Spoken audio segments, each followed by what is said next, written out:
Welcome to Victoria Rumble Room, an island show that likes to cover the news and views of things going around locally, nationally, internationally.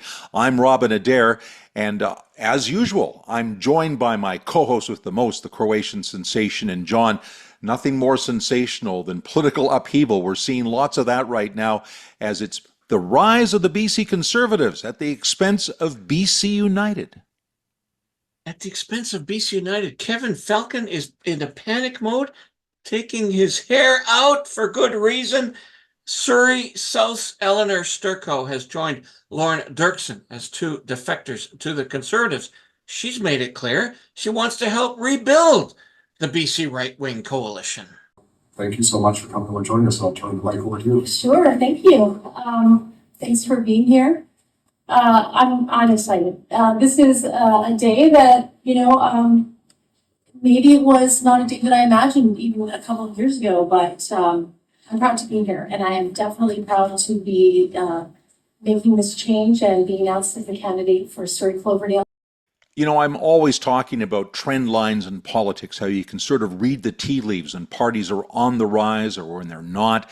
And Kevin Falcon, he came into the BC Liberals as the great hope, as a new leader, changed the name to BC United. It just hasn't caught momentum. And you can see he's totally out of sorts about this defection. And the trend lines are against him. He's red hot mad about it. Yeah, you bet. Kevin has a lot to be unhappy about. He can't catch any momentum. He can't catch any spark. That's too bad. We've seen a few polls recently suggesting the BC Conservatives were closing in on the NDP. 1 week it's close, 1 week it isn't. Today we're going to talk about an Angus Reid survey that shows David Eby and company have a comfortable lead, Robin. BC NDP actually has 41% of decided voters. That's an 11-point advantage. BC Conservatives at 30%. Still clearly looking like the next official opposition. BC United, led by Kevin Falcon, looks like he's going to lose his House leader position to defection to the Conservatives. Can't gain any ground, these BC United folks. And the Greens haven't found a wedge issue to stand out from the crowd. So, it's really not lost on anybody right now, John, that if you were to combine the BC Conservatives and BC United as one force, they would have enough votes. They could win the next election. And you like to think that maybe some of these changes and some of this walking across the floor is in need of that. You like to put a good possible spin on it, but there's a lot of anger and a lot of feelings of betrayal, I know, behind closed doors.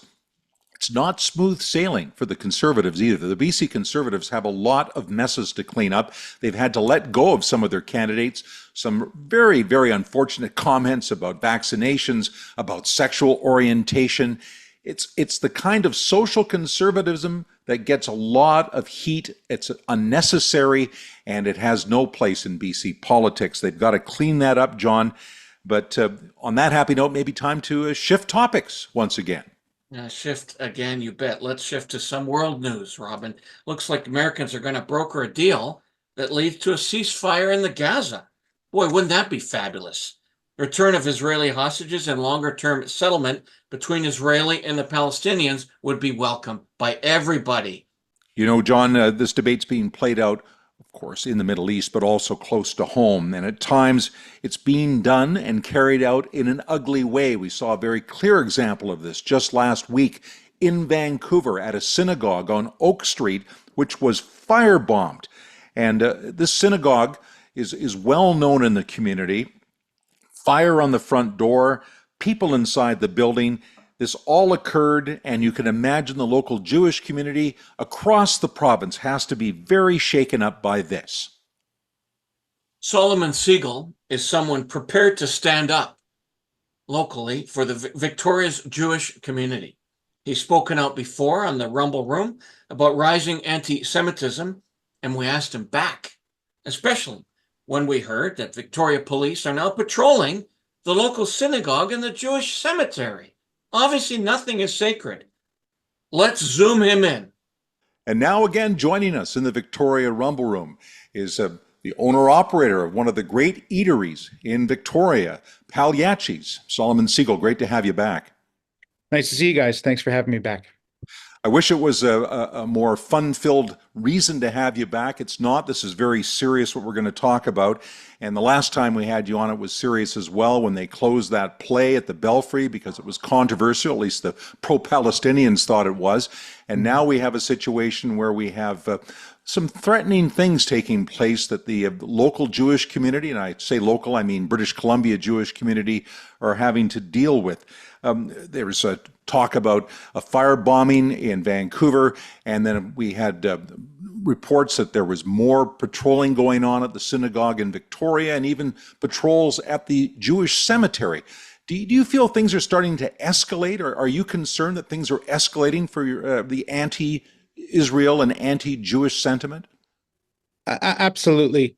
I think there has been so much excused anti-Semitism and excused racism under the guise of protesting Israel and protesting the war is there's a lot of it's become a great space of hate where people either go, well, you're allowed to say these things because it's for, it's for greater good, and because things are so hard for Palestinian people right now, it doesn't matter if you hurt some Jews in the process, and that's a massive problem because we simply cannot allow racism and hatred to be excusable depending on anything.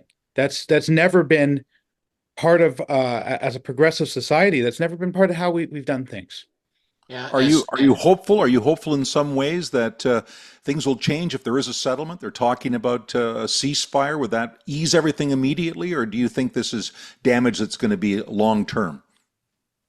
Um, there's really two different things going on in a lot of ways because I'm very hopeful that there's be an end of hostilities. I'm hopeful that children are going to stop dying. I'm hopeful that hostages will be returned home, and I'm hopeful for peace for the Israeli people, and I'm hopeful for peace and security for the Palestinian people. And in terms of that situation, everyone's future is tied together out there, and we need peace in this world. There and in all the other conflicts going on as well too. Um, in terms of hatred and racism, anti-Semitism, I don't think that's ever gone anywhere really. And I think that it's been simmering under the surface. And certainly we've seen more of it on the right wing before October 7th. But since October 7th, I think there's a lot of specifically anti-Semitism that has found a really big home on the left wing. And unfortunately, it doesn't. I'm pessimistic, and I worry that that's not going to go anywhere. complicated, Mhm. and incomprehensible. Yeah. The kind of stuff going on. I recently attended a luncheon where a very prominent member of our business committee said he felt both sides were equally to blame in the Gaza conflict. Interesting comments, especially when one can assume or consider that people in Israel are also unhappy with this conflict being dragged on, likely for a lot of different reasons. So I'm trying to get to why, you deeper into what's going on. Do you think most people think of Jewish Canadians and Israelis as one people? Is this why they're firebombing synagogues? Like, The people who are firebombing synagogues are firebombing synagogues because they hate Jews. I don't think it actually has anything to do with Israel. I think it is given them a reason to spread hatred, just like when Muslims in this Canada were being targeted, after 9/11 or something like that, or Chinese Canadians being targeted, as a reaction to COVID. Um, you know, the excuses are garbage. They're not real. They're the people who are firebombing synagogues are they hate Jews, and they want to hurt and scare Jews. When I have had the opportunity to sit down, and I spoke a while ago with a Jordanian Palestinian man who was involved in anti-Israeli protests, and he spoke elegantly about how concerned he was for his people and how he wanted the killing to stop. and I didn't feel anything but sympathy for him and understanding. But the reality is that when I've been at a like a pro-Israel event in Victoria, safe little Victoria, BC, and singing songs about peace, and there were people at that, and I'll say that there are people at that event speaking who I had a massive problem with. The one person who spoke at that event used the term holy war, which I found disgusting and reprehensible. The idea that any war would be holy. And it's a horrible, horrible sentiment to say. But the people from the anti-protests, who were protesting Israel and protesting any support of it, the one person that broke off from that group started coming directly at me and the other people and started screaming, Hitler was right, he should have killed all of you. He did not say anything about Israel.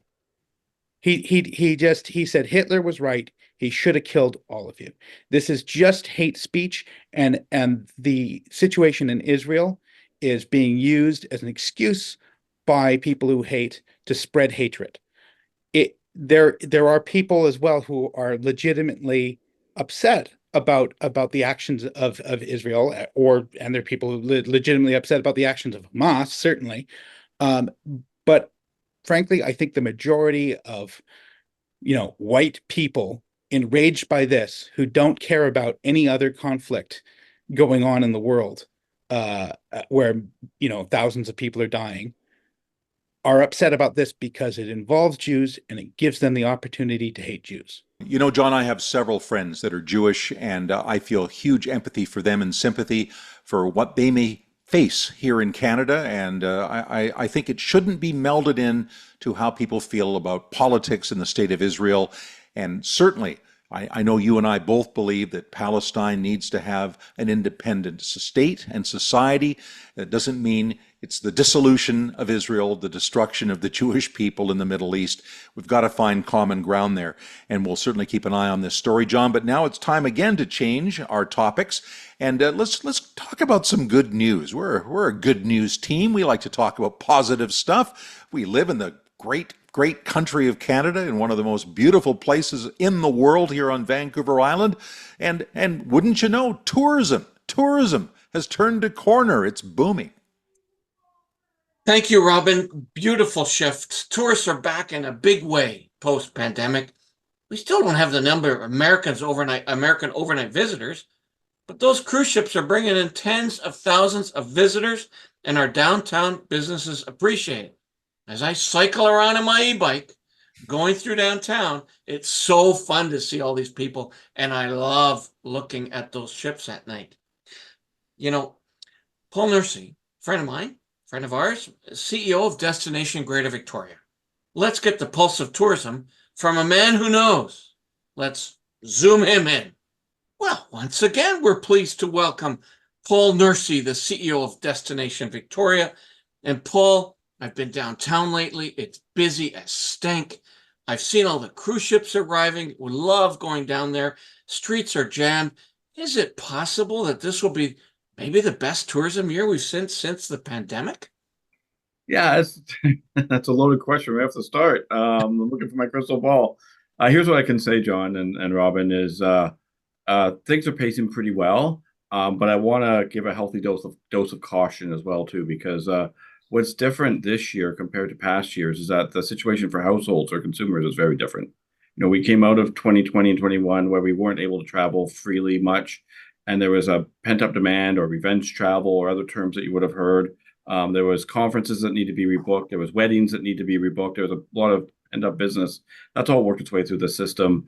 Plus, we had households, generally speaking, that had saved a lot during the pandemic, and that has changed as well, too. And with the rapid rise in interest rates, we're seeing more households with consumer debt, credit card debt, things of that nature. So, the macroeconomic conditions that we're selling and marketing into are very different in 2024 than they were in 2022 and 2023, where we had very strong recovery years.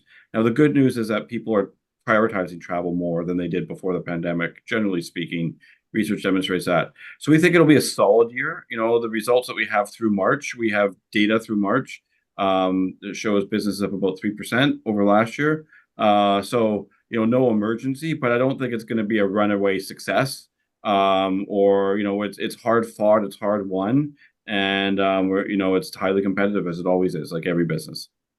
It's interesting. I hear you saying that about the economy, but the American economy is doing much better than ours. At least their dollar's much stronger. And a lot of folks that come and visit Victoria in the summer, at least, are from south of the line. A lot of them are on cruise ships. And we've been hearing this from businesses. They say that, the cruise ship business used to be the icing on the cake, and in some ways it's become the cake. I don't know how true that is, but I'd be curious to know the people that are coming to visit Victoria. How are the numbers in terms of people that are coming by other means than cruise ships, which helps our hotels and our restaurants and a lot of the other hospitality in Victoria? Yeah, so cruise represents about $160 million, give or take, of a $2.3 billion sector in Greater Victoria. So traditionally our mix was kind of 60% Canadian, 18% American, and then 22% from the rest of the world. We are still, since the pandemic, we're over-reliant on the Canadian visitor, and the US visitor has not fully returned yet.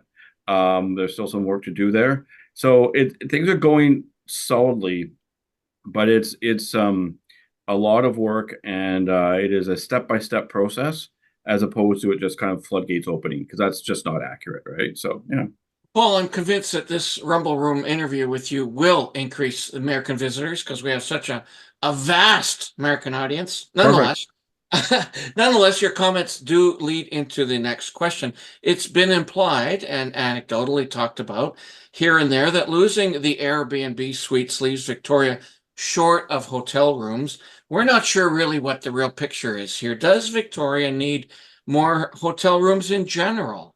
Or again, are we just still catching up with the business from COVID? Yeah, so yes and no. So first of all, it's really important to be like 100% factual in this. Airbnb is still allowed in primary homes and basement suites and things of that nature. And also we have traditional inns, B&Bs, guest suites that are guest houses that are still. But what isn't allowed anymore is kind of that use of strata units for a full-time business in that segment, and that's a provincial policy decision in communities of 10,000 or more where there's a housing issue, right? So where there's no housing issue, no problem, and if it's a resort municipality, that's allowed because generally second homes anyways, and that's how they were designed. So to get back to your question, the way we're looking at hotels, because there's been a lot of talk, and I've been part of that, about how we've lost so many hotel rooms over the years. But you have to stop and think about where these individual hotels sit in the marketplace. And it's not about the rooms necessarily, it's about the services. And I'm giving a long-winded answer, but I'm going to get to the crux of it. For example, we missed the Harbour Towers Hotel because it was a 3-star hotel that had ample meeting space that served mid-range meetings business and sports tourism business in the James Bay area, right? So it wasn't just about the rooms, it was about the space as well too. We do miss mid-range hotels with front desks and security to handle tour buses at the 3-star property level because we don't have a lot of that downtown. But there's a new Hampton Inns being proposed where the Plaza Hotel was that would fill that niche. So to answer your question, we need all hotels at all star levels, but it's not just about the guest suites. It's about the full services of amenities that they offer, right? So, so that's kind of where we're at. We're working on a forward-looking 10-year master plan. I can publicly say that I have 11 or 12 hotels in the pipeline, but they won't all get built. I go under NDA usually with the developers and help them prepare to approach various municipalities, help them with their research and things of that nature. It's a tricky market to build in. There's a lot of heritage issues, and a lot of it's infill. So I think what's going to happen is an adjustment in the market. And then to circle back with some final statistics. Last year, total occupancy in the destination was 68% for hotel rooms, so not full. In August, we had to really struggle to get to 86%. We went in July and August a bit behind pace, and the average daily rate is $286. So yeah, a lot of good information there, because I think there is a lot of back and forth, and a lot of it's based on just subjective thinking rather than actually having the facts. Well, if I can add one more thing, like it's a big policy move, and there's bound to be debate about it, right? So, but it's important to really drill down into the facts. Yeah. No, and we appreciate that, and that's why we really wanted to bring it to the table, because I think people need to know what's really going on. we're actually completing our organization, but we've consulted with all of our stakeholders. That's something called a destination master plan, and we'll send it to you when it's done. And should be released in late July. We're just now taking it to our board and various stakeholders. But it really calls for revitalization around the Inner Harbor. And there's lots of proposals out there, whether it be the Maritime Museum or the city ship point piece. I think we're going to talk about the Arts and Innovation District in a little bit. We have, there'll be some further ongoing discussion, likely after the election, about the future of the Royal BC Museum. But if you stop and think about it, that's a lot of big ideas, combined with the Belleville terminal redevelopment. So we could wake up in 20 years with a re-energized downtown core, right? Really serving convention delegates, cruise passengers, visitors, locals. Plus our population is growing and densifying as well too. So, what we're going through right now, quite frankly, is a transition. We have less public sector workers downtown during Monday to Friday. And tourism, as you said, Robin, earlier, and I know who said that, is becoming more important, the proverbial more important part of the cake in terms of downtown and James Bay and neighborhood vitality, right? And so like everything, we are in a period of transition, and more activation, more animation is needed to keep that energy level up. Fortunately, that's why we say every visitor counts. Not only are they bringing new money into the region, they're bringing more energy into the region. Arts and Innovation District, we're going to talk about that now. Perfect. So, of course, big news recently around potential development around Capital Iron. Love that part of town, and a walkway that'll go right from the Inner Harbor to the new art gallery, restaurants, attractions, this so-called Arts and Innovation District, in an area I think currently underutilized, no doubt about that. How excited are you about this expansion, and really, what do you think it could bring for the tourism industry in our community? Yeah, so I think what this really does is build out the jewel of our home and our destination, something that I know is world renowned, and why we top things like best city in the world and Condé Nast Traveler. It's the iconic Inner Harbor, and the more we build it up into what we know as the Middle Harbor and the Upper Harbor, that is just better for everyone. So if you think of the Arts and Innovation District, which you'll probably do a deep dive on, and you pair it with what's going on at the Northern Junk buildings across the street, plus the public realm space that's been done around the Johnson Street Bridge, now we actually have kind of a coherent link from the Gorge area, which still needs a bit of work, but at one time in towards the Inner Harbor, and eventually the Lower Causeway, then back out towards Fisherman's Wharf. Now, plus if you partner with some of the other things that we talked about earlier, like maybe some new work around the Maritime Museum and the Belleville Terminal, we could be looking at like a truly world-class harbor place to live, work, and play, right? And like Darling Harbor in Sydney and other these, the Riverwalk in Tampa Bay, like absolutely incredibly integrated, planned, and deliberately organized, anchors. So, we can quibble with some ideas about, is it a floor too high in terms of each tower, or does the breezeway need a little bit of work? But the idea of a really nice rejuvenated art gallery of Greater Victoria, which is a tremendous attraction of where it is right now, but to have it like right in the heart of the action, and then at one end, and then link it all the way, you can see a day where you can walk from the art gallery all the way to Fisherman's Wharf and have something really interesting going along the entire way. And that's a tremendously exciting prospect in terms of our future opportunities here. Always great to hear from Paul Nursey, and of course, great to hear positive news about the way that tourism is rebuilding and some of the exciting ideas that could change the way Victoria looks in the future, all for the positive. And before we let you go, some other positive news. It looks like interest rates are finally coming down. That's good news, John? You can buy a lot more real estate. Yeah, that's right, Robin. That's what I'm going to do. Interest rates coming down may eventually help soften the blow for those that can't afford it. But the cost of living, as I've just indicated, is still far, far too high. The only way we're going to help young people get into this housing market is to open up Crown land and provide low-cost loans or no-interest loans, just like they did for service people at the end of the Second World War. Come on, let's be innovative for our younger generation. Lower interest rates are a step in the right direction, but they're just one step of many. Absolutely, John. And Gee, we've had so many great topics. Just about time to wrap, but we've got to give a salute, a shout out to the Edmonton Oilers. A Canadian team finally makes it back to the Stanley Cup final. Now, I'm not going to call it Canada's team. I'm a Canucks fan. I'm not going to do that, but I'll be cheering for the Oilers. I'd love to see a Canadian team win the Stanley Cup again. It'd be good. It'd be good for all of us. And on that happy note, John, time to wrap up another show. Robin, you know the sport etiquette. You were a sport a reporter many years ago. And you know how it works in the playoffs. Once your team is beaten by another one, you kind of follow that team. That's kind of the sport etiquette. Happens to be the Oilers. They beat the Canucks. So I get to say, you know, the Canucks were really close to being to the Western Final. And when the Oilers win the Cup, I'm going to say the Canucks were that close to winning the Cup. That's how us Canuck fans talk. However, the end of a great show. So much great information, a lot of very somber information.